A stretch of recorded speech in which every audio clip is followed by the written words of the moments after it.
friends.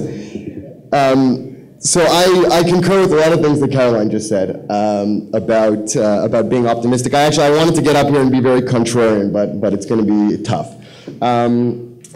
The question here, I agree. I think that there's a flaw in the question that we're addressing here about whether young Jews are, what was it, ducking the burden of being at the helm.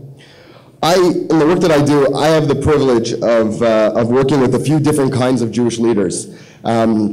At ROI Community, the majority of our members are what I call, not usually in public forums like this, but Jewish leaders who are leading organizations or initiatives that are aimed at building Jewish community or Jewish life. And I also have the great privilege of working with young Jews who are working on initiatives, national initiatives or global initiatives aimed at bettering the world. And very often, those initiatives or their pursuit of those initiatives are motivated by Jewish values. For example, we bring a trip to Israel every summer from an organization from the United States called Teach for America, where there are a disproportionate number of young Jews who are part of this organization trying to create educational equity across the United States. And so many of these young people come to Israel. They're involved in this organization because they're motivated by Jewish values. And they come to Israel and they discover that actually even if they weren't motivated by Jewish values, they are in fact living very Jewish lives because their values and the things that they're working towards are inherently Jewish values. So I have a question, and I see by the people in the room that there are so many folks who are involved in Jewish leadership development programs. I see Mandel Fellows, Bronfman Youth Fellowships folks, Wexner people, present tense people, folks from the Foreign Ministry Fellowships, all the limuds across the world. There's a lot of these leadership development opportunities. If you've been involved in one of these leadership development opportunities in the last 2 or 3 years, clap your hands. Okay. I was hoping for a little louder, but that's okay. It's still early. Look, I'll ask a rhetorical question to the folks who are within those organizations who are organizing these leadership programs.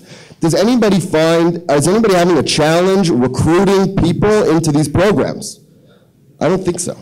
I know for my organization, we get about 4 or 5 applicants for every spot that we have available at our ROI summits every summer.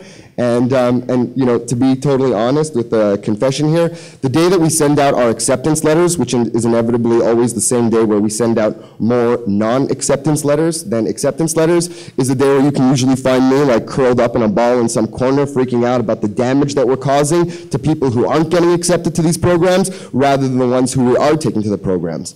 There are amazing people out there, and as far as I can see, they are standing up, they're waving their flags, they want to be noticed, and they're doing amazing things. The question is not whether are they standing up. The question is what are we as a community, as a global Jewish community, what are we doing to support these people? What are we doing to deploy them? What are we doing to network them together?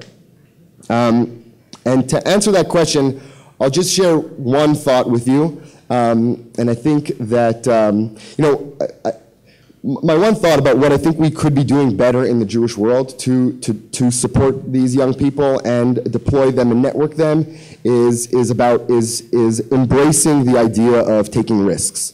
And I had a very brief stint in the financial world for a pretty short amount of time before I realized that I was really a career Jew at heart. And I realize that we often hear the word risk in a very negative connotation. But in the financial world, risk, there's this notion of risk and reward. And smart investors realize that, you know, risk, there's a utility in risk. The greater the risk, the greater the reward. And there are financial equations that can be used in order to discern what kinds of reward you can expect for the kinds of risk that you're taking. And I would suggest that we as a Jewish community be much more open to taking risk and really embrace risk. And a couple of the kinds of risks that I'm talking about are, well, one, risking our comfort zones. When people gather together at conferences like this one, there's an amazing thing that happens when you gather people from different disciplines.